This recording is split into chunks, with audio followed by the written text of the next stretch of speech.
Michael Jordan. His gambling habits weren't exactly a secret, but things got real messy when those private bets started showing up in courtrooms and investigations. Back in the early 90s, the spotlight hit hard after a check worth $57,000 turned up in a convicted drug dealer's account. Jordan first called it a loan, but later told the court it was for golf and poker losses. Not great. That same year, 3 checks totaling $108,000 were found in a murdered bail bondsman's briefcase. Yep, also for gambling debts. Then a businessman named Richard Esquinas dropped a book claiming Jordan owed him over $1 million from a wild golf trip. Jordan didn't deny the debt completely, but he laughed off the number. They settled on $300,000, paid in chunks. Meanwhile, Jordan was also getting spotted at casinos during playoff runs and betting on just about anything, from blackjack to cartoon races on the arena screen. All of it was technically legal, but it created enough heat that the NBA launched 2 investigations. Both cleared him of breaking rules. Still, those headlines didn't help his image, and when he retired in 1993, people were quick to jump on conspiracy theories. No evidence ever backed, just a lot of smoke, no fire. LeBron James. The China controversy kicked off in October 2019 after a tweet from Daryl Morey stirred international tension. Morey, then with the Rockets, tweeted support for Hong Kong protesters, and China did not take it lightly. They cut ties with the Rockets, shut off broadcasts, and yanked sponsorships, costing the league hundreds of millions. The NBA tried to calm the waters with a statement about free speech that managed to upset both sides. When LeBron finally spoke up, it didn't help. He said Morey wasn't educated on the issue and warned about the tweet's consequences. He wasn't questioning free speech, he claimed, but rather the timing. He said players in China could have been harmed physically and financially. That message landed like a brick. Protesters in Hong Kong burned his jerseys. And back in the US, people called him a sellout. Politicians jumped in, accusing him of protecting business interests. In 2022, a report said LeBron had been furious about the tweet while in China, partly because it might have threatened his movie. Then in 2023, Enes Kanter Freedom blasted him for ignoring human rights. There were even unverified rumors in 2025 about cheating and strange ties to Diddy's party. No solid proof, just noise. Through all this, LeBron never supported China's policies, but his words painted a picture that a lot of people were not happy with. Steph Curry. In early 2023, he and his wife Aisha stirred up a storm by trying to block a housing development next to their $31 million mansion in Atherton, California. The proposed project would have added 16 townhouses on a nearby lot, including 4 moderate income units. That's moderate, not low income. Despite what headlines said, Atherton had to approve projects like this to meet California's housing mandate, but not everyone in town was thrilled. The Currys sent a letter to the city council asking them to exclude the site. They said they supported the housing initiative, but didn't want it literally in their backyard. Their main concern? Privacy and safety. They weren't thrilled about people being able to look straight into their backyard from 40-foot tall buildings. They even asked for taller fences if the project went through. They weren't alone. Other residents, including billionaires, voiced opposition over things like traffic and zoning. Despite that, the council approved the plan, though they left room to possibly scale it down. Nothing's been built yet, and the final outcome's still pending. Meanwhile, people went wild online. Critics called it hypocrisy, especially since Curry's known for backing social justice causes. Others defended him, saying privacy matters, especially for a celebrity with young kids. It didn't touch his career. He kept racking up awards and political endorsements. The town kept debating zoning laws, and the internet kept arguing about whether fences or values mattered more. Chris Paul. This one's wild. Back in January of 2018, things got real tense after a heated game between the Rockets and Clippers. The Clippers won, sure, but that was just the opening act. Chris Paul had only just left the Clippers for the Rockets, and let's just say he didn't exactly get a cake and goodbye hugs on the way out. Tensions were already hot between Paul, Blake Griffin, and Austin Rivers, and after all the chirping and ejections during the game, it boiled over.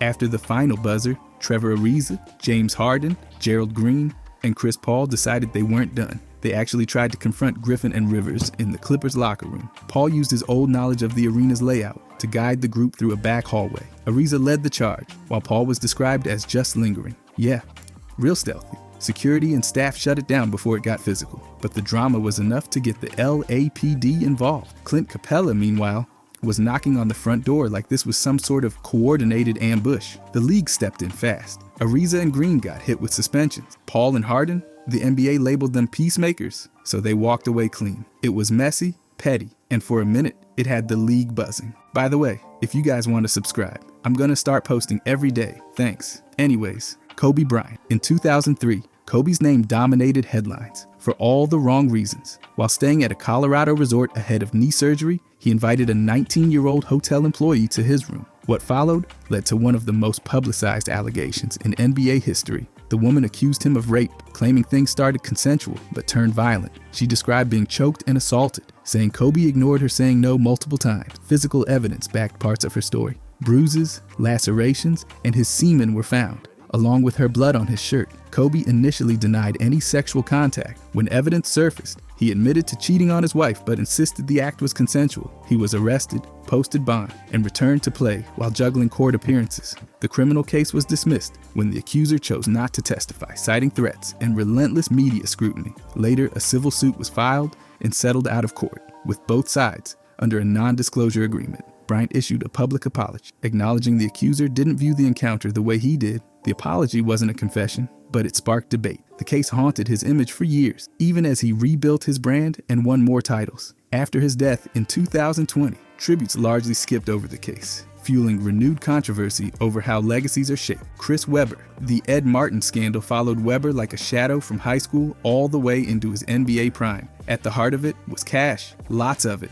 allegedly flowing from Martin, a former auto worker running an illegal gambling ring, straight to Webber and a few other Michigan stars. Martin claimed he gave Webber nearly $200,000 to $80,000, starting back in 8th grade. Webber denied it, even under oath. That's when things unraveled. In 2002, Martin pleaded guilty to laundering over $600,000. He told the feds he handed Webber cash, paid rent, and even covered expenses for jewelry and clothes. Webber had told a grand jury he didn't remember receiving anything like that. The feds didn't buy it. They indicted him, his dad, and his aunt. Eventually, just before trial, Webber admitted he lied. He pleaded guilty to criminal contempt and confessed he repaid Martin $38,000 after turning pro. He avoided jail, but had to do community service, pay $100,000, and carry a misdemeanor record. The fallout for Michigan was brutal. They vacated wins, pulled down banners, and cut ties with Webber for 10 years. The Fab Five legacy tarnished. Teammates like Jalen Rose felt betrayed. Webber kept quiet,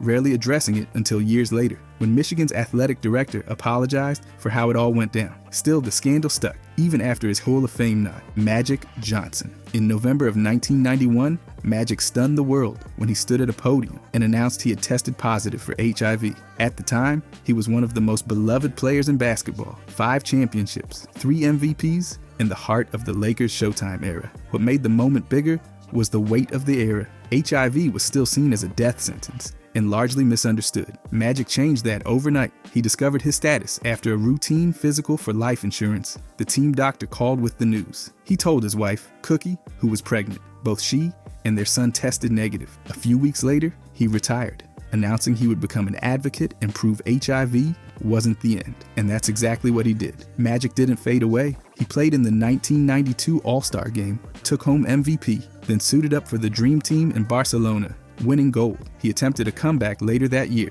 but pressure from players forced him back out temporarily. In 1996, he returned for 32 games, showing the league he could still play and live with the virus. His foundation launched outreach and education efforts, pushing testing and reducing stigma. Through advocacy and example, he shifted the conversation. He's lived healthily for decades on treatment with an undetectable viral load. His announcement wasn't just news, it was a turning point for public health and sports. Larry Bird. When he took over as the Pacers president in August of 2003, he wasted no time cutting ties with Isaiah Thomas. Just like that, Bird fired Thomas and brought in Rick Carlisle, someone he trusted more. Thomas had gone 3 straight seasons without making it out of the first round, despite a roster with playoff talent. Bird didn't think things were trending up. The team had collapsed in the second half of the previous season, and Bird said he didn't see any urgency to fix it. Bird wasn't vague. He said it wasn't about Thomas's play calling, but about a gut feeling. He called out the lack of communication, saying he barely even spoke with Thomas during the offseason.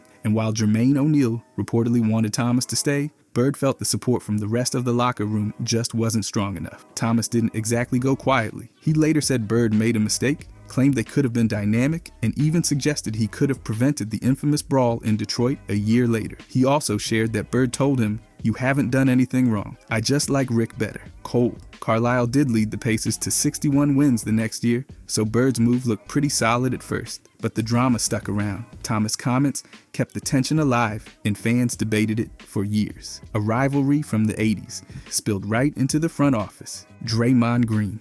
Things blew up in October 2022 when Green punched teammate Jordan Poole during practice. It wasn't just any scuffle. This one got caught on video and leaked online, making a private team moment into a full-blown media circus. The punch didn't just knock Poole back, it rattled the Warriors' whole locker room. At the time, Green was a 32-year-old veteran with 4 championship rings and a rep for being fiery. Poole was just 23, on the rise, and fresh off, helping the team win a title. They were supposed to represent the Warriors' past and future, but instead, their clash turned into a chemistry killer. Rumors swirled that money talks triggered it. Poole had just inked a massive 4-year extension, while Green was still waiting. Green denied that had anything to do with it, but the timing didn't help. Green stepped away after the punch and apologized, calling it one of his biggest failures. He wasn't suspended, just fined, which made fans and analysts furious. The damage lingered. Green admitted it messed up their vibe all season. They lost in the playoffs, and Poole got traded to Washington. The punch wasn't just one moment.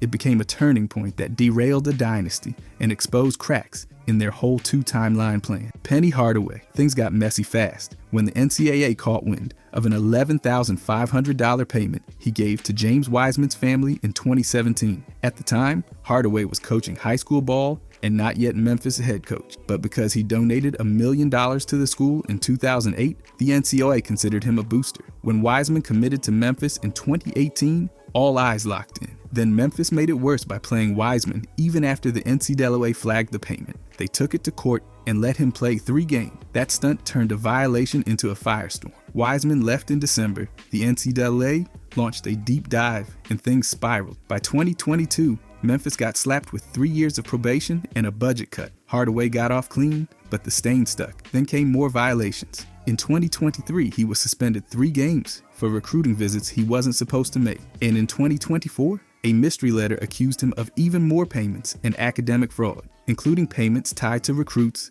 and a shady advisor allegedly doing homework for players. Hardaway fired a bunch of staff after that, swore he just wanted to win, and kept coaching. Memphis keeps saying they're fixing it. Meanwhile, the program's record looks nice, but the off-court chaos is doing most of the talk. Karl Malone.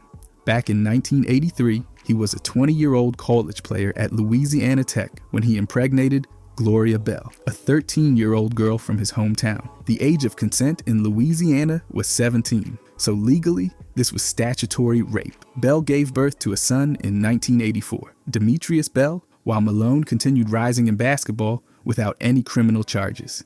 Bell's family didn't press charge. They reportedly felt Malone could support the child better if he wasn't in prison. In 1986, a paternity suit proved Malone was the father. He was ordered to pay $100 to $25 a week, but tried to argue that amount was too high. They reached a confidential settlement later, but Malone didn't acknowledge his son and gave no support beyond what the court forced. When Demetrius reached out at 17, Malone told him it was too late. The relationship started to thaw in 2014. By 2018, they were on good terms and Demetrius even appeared in family posts, but the damage had already been done. The story resurfaced during The Last Dance, and again during the 2023 NBA All-Star Weekend, when Malone appeared as a contest judge. The backlash was huge, especially online. Malone's been honored repeatedly, from a statue in Utah to awards in his name. But for a lot of people, no amount of basketball legacy can erase what happened in Summerfield. He's rarely addressed it, and when he has, it's been deflection, not accountability. Kevin Garnett.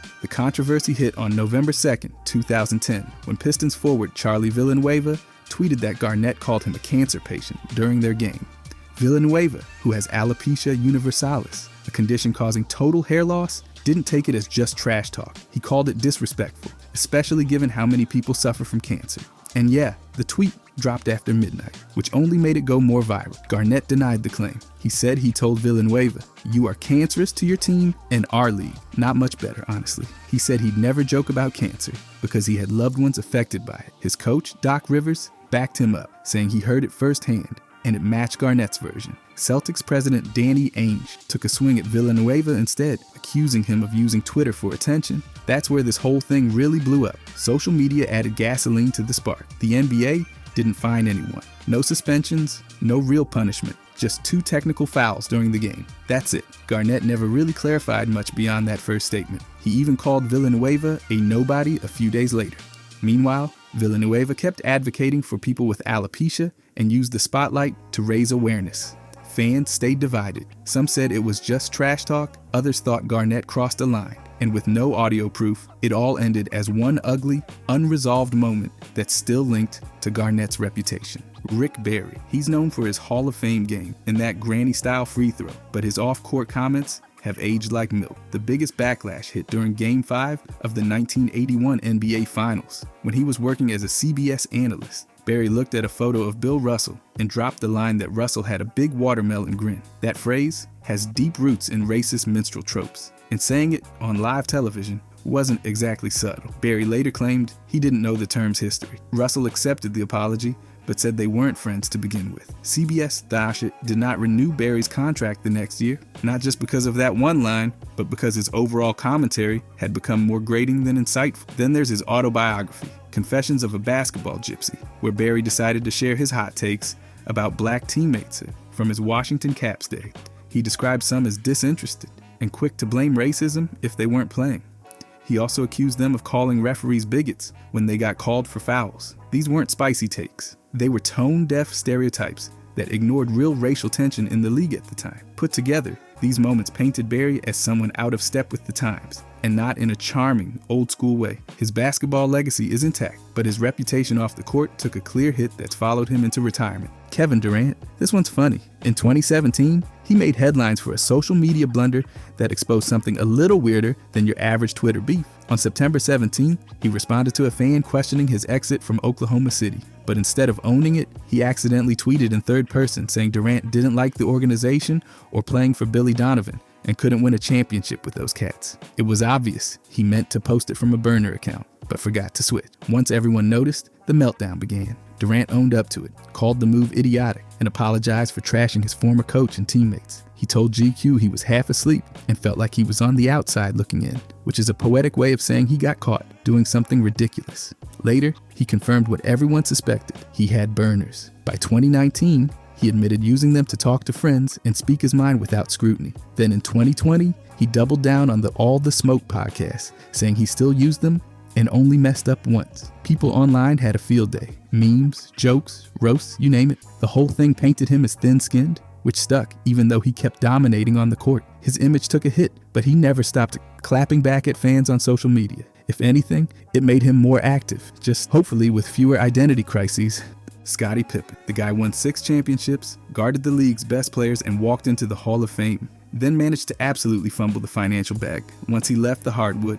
In the late 90s, he handed over more than $20 million to a financial advisor named Robert Lunn. Lunn came recommended by people in the Bulls' orbit, which clearly didn't include anyone with good judgment. Lunn forged Pippen's signature for a $1.4 million loan, blew the money, and ended up convicted of bank fraud in 2014. He got 3 years in prison and had to cough up $400,000 in restitution. Then came the jet. In 2002, Pippen bought a Gulfstream, 2 for $4.3 million, but forgot to check if it could actually fly. Spoiler, it could not. The repairs alone cost another $1 million. He eventually sued and won $2 million back, which was probably the most successful part of the whole disaster. Pippen also took a $1 million hit on a Portland mansion he sold in 2007 and dumped over $3 million into a South Side Chicago real estate project that flopped harder than a half-court heat. He even sued his law firm, claiming they didn't vet Lunn and had a conflict of interest. Total losses around $27 million. He made roughly $110 million in the league. Today,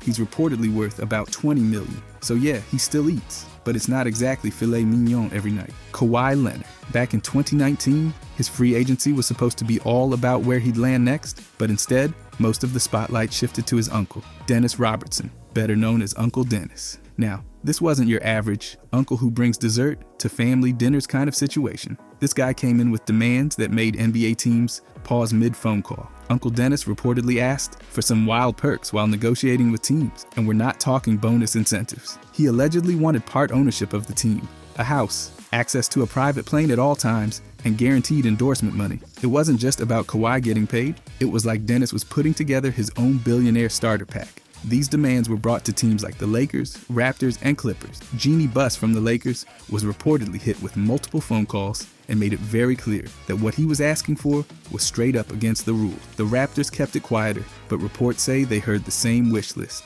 The NBA wasn't about to let this slide, so they launched an investigation, especially into the Clippers. After looking into everything, they didn't find any violations and no team was punished. Kawhi claimed he had no idea about what his uncle was doing. Still, it's hard to ignore how loud Uncle Dennis's presence was. In the end, Kawhi signed a 3-year deal with the Clippers, worth $103 million. The drama didn't land anyone in trouble, but it definitely made headlines. James Harden. Everyone knows the guy can light up a scoreboard, but off the court, his nightlife habits have gotten almost as much attention as his step-back jumper. Back in December of 2020, a video popped up showing Harden at a maskless indoor party in Houston. This wasn't just bad timing, it was a direct violation of the NBA's COVID protocols. The league dropped a $50,000 fine on him, and the Rockets had to postpone their season opener because they didn't even have 8 available players. Contact tracing took out a chunk of the roster. All thanks to that one night out. Harden pushed back on the narrative, saying it wasn't a strip club and was actually a private party for a friend's business event. He also claimed he thought he was following health guidelines, but by that point, the damage was already done. Then there's the now infamous Reddit study. One user decided to connect the dots between Harden's game stats and local strip club ratings in different NBA cities, and the results were something. The data showed a noticeable drop in Harden's performance in cities with highly rated strip clubs. Places like Miami, rough games, but in cities with lower ratings, like Toronto, he played better. Whether you believe in the study or not, Harden's nightlife has definitely stirred up more than a few headlines. On-court brilliance, no doubt, but off-court choices, he's probably with Lil Baby, Kyrie. In late 2022, Kyrie landed in the middle of a firestorm after posting a link to a film called Hebrews to Negroes, Wake Up Black America. The film was packed with anti-Semitic content, including Holocaust denial and bizarre conspiracy theories involving a supposed global Jewish agenda. It wasn't just a bad look, it sparked immediate outrage. The Brooklyn Nets responded fast. They suspended Kyrie for at least 5 games without pay, saying he wasn't fit to be associated with the team until he clearly stated he had no anti-Semitic beliefs. The suspension wasn't just about the post, it was also about how he handled the backlash. At first, Kyrie didn't apologize at all, which only cranked up the criticism. When he finally did say something, it came through an Instagram post where he admitted the film had anti-Semitic content and said he regretted the hurt it caused. Nike wasn't quiet either. They cut ties with him, shelving the release of his Kyrie 8 signature shoe. The company made it clear they weren't going to be associated with hate speech of any kind. To return to play, Kyrie had to meet a set of conditions, including sitting down with Jewish leaders and issuing public apologies. After checking those boxes, he came back to the court on November 20th. The whole saga wasn't just a personal mess, it turned into a full-blown lesson on the weight of a platform and the fallout when it's misused. Tim Hardaway Sr. On November 14, 2022, during a Golden State Warriors broadcast, Hardaway stirred up serious backlash after making a shocking comment about a defensive play. While watching Draymond Green in action, he said, "So y'all thought that was great, D? I thought that was just raping him. I think you should call the police on that." Yes, he really said that, live on air, during a special run TMC broadcast with Chris Mullin and Mitch Richmond. The reaction was instant. Viewers were quick to call out the comment for being incredibly inappropriate, and it didn't take long for Hardaway to try to walk it back. Before the fourth quarter even started, he gave a quick apology on air, admitting it was a poor choice of words and trying to shift the energy back to the game. But the damage was already done. This wasn't his first time at the center of controversy. Back in 2007, he made openly homophobic remarks in a radio interview, saying he hated gay people. That statement also caused a major uproar. He later apologized, blamed his upbringing, and has since made efforts to show support for LGBTQ communities, even participating in outreach. But when something like this happens again, years later, it brings old issues right back to the surface. For someone with a microphone in front of them, especially during a live broadcast, it's a brutal reminder that words have weight, no matter how quickly you try to take them back. Miles Bridges. Since 2022, his off-court record has been anything but quiet. It all started on June 29th when he was arrested in Los Angeles for allegedly assaulting his then-girlfriend, Michelle Johnson, in front of their 2 kids. Johnson later posted disturbing photos of her injuries, concussion, broken nose, bruises, and more. He was released on a $130,000 bond. By July 19th, things escalated. Bridges was charged with 1 felony count of injuring a child's parent and 2 counts of child abuse, under circumstances likely to cause serious harm. He pleaded not guilty the next day. Fast forward to November 3rd. He agreed to a no-contest plea for the felony. The sentence? 3 years of probation, with 52 weeks of domestic violence counseling and parenting classes, 100 hours of community service, weekly drug tests, and a 10-year protective order, keeping him away from Johnson. Oh, and $800 in fines. The NBA stepped in by April 14th, suspending him for 30 games. But since he didn't play in 2023, 20 games were counted as served. He still had to miss the first 10 games of the next season. Then in October, things got worse again. He allegedly broke the protective order by throwing billiard balls at Johnson's car with the kids inside. His girlfriend allegedly kicked the car too. He turned himself in, posted a $1,000 bond, and waited. By February, charges were dropped due to inconsistent statements. Ja Morant, the Memphis Grizzlies star guard, hasn't just made headlines for his game, he's drawn serious heat for multiple firearm-related incidents on social media. It all kicked off on March 4th, 2023, when he flashed a gun on Instagram Live while at a nightclub in Denver right after a game. That got the NBA's attention fast. The Grizzlies benched him for at least 2 games, and Morant entered a counseling program in Florida, supposedly to manage stress. His social media accounts went dark during that stretch. Then on March 15th, the NBA suspended him for 8 games without pay, counting 6 he'd already missed. 2 months later, the sequel dropped. On May 14th, another video hit Instagram Live, this time streamed by his friend Devontae Pack, showing Morant holding a gun again, this time inside a vehicle. The Grizzlies suspended him from all team activities, and NBA Commissioner Adam Silver said he was shocked. By June 16th, Morant was hit with a 25-game suspension without pay to start the 2024 season.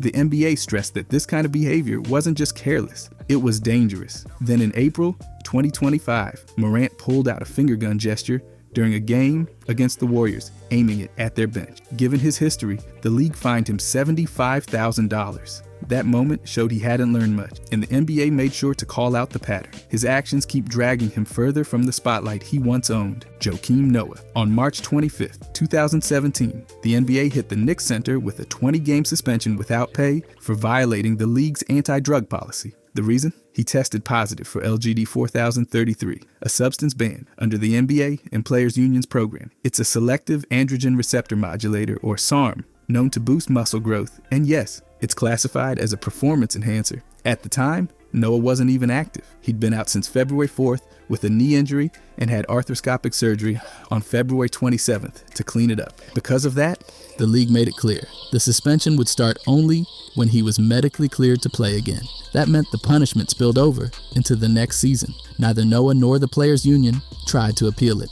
They called the situation a one-off mistake, and Noah owned it. He said he was trying to take a supplement to help with recovery, and it completely backfired. Looking at the numbers, it's not like he was dominating the court either. That season, he averaged 5 points and just under 9 rebounds over 46 games. Injuries and inconsistency plagued his time in New York. It never really clicked. Eventually, the Knicks let him go in October 2018, ending what had become a pretty rocky run. Between the suspension, the surgery, and the stats, it was a tough chapter in a career that once had a whole lot more momentum. Monta Ellis. In December 2011, he found himself at the center of a sexual harassment lawsuit filed by Erica Ross Smith, who worked as the Warriors' community relations director. The lawsuit didn't just name Ellis. It pulled in the Warriors organization too. Smith claimed that from November 2010 through January 2011, Ellis sent her numerous unsolicited text messages. These weren't casual workplace chats. They included sexually suggestive lines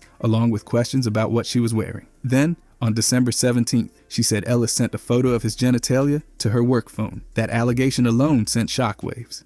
Smith also claimed things got worse after she rejected him. According to her, the Warriors reduced her job duties and ultimately laid her off in August 2011. She alleged the organization knew what was happening and tried to keep it quiet, painting a picture of retaliation and a cover-up. The Warriors responded by saying they were aware of a consensual relationship between Ellis and Smith and had told both to end contact. They denied doing anything wrong and pushed back on the idea of retaliation. Ellis kept it brief, letting lawyers handle the legal side. By June 2012, all parties reached a settlement, though no details were made public. The lawsuit was dismissed. The case added a dark chapter to Ellis's time in the league, putting a spotlight on off-court conduct and team accountability. If you enjoyed this, I'm going to be posting a lot here. I would greatly appreciate it if you could subscribe. Thanks for watching.